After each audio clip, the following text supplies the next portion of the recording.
السلام علیکم ورحمۃ اللہ وبرکاتہ۔ ہندوستان پر جب انگریزوں کا قبضہ ہو گیا تو حضرت شاہ عبدالعزیز محدث دہلوی رحمۃ اللہ علیہ نے انگریزوں کے خلاف فتویٰ دیا اور مسلمانوں سے اپیل کی کہ وہ انگریزوں کے خلاف جنگ کریں۔ چنانچہ ان کے خلیفہ حضرت سید احمد شہید بریلوی رحمۃ اللہ علیہ اور حضرت مولانا اسماعیل شہید دہلوی رحمۃ اللہ علیہ نے انگریزوں کے خلاف کھڑے ہو کر کے جنگ کی مقابلہ کیا اور وہ حضرات شہید ہوئے۔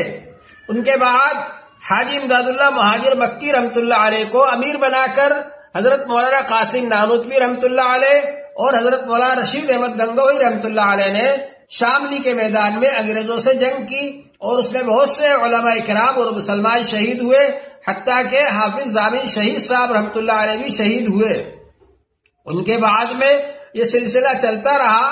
بہت سے حضرات جا کر ظفر شاہ بادشاہ سے مل گئے اور ان کے ساتھ مل کر کے انگریزوں کے خلاف جنگ کی۔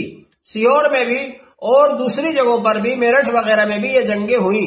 ہمیں ان بزرگوں کی یاد رکھنا چاہیے کہ انہوں نے کتنی قربانیاں دی ہیں۔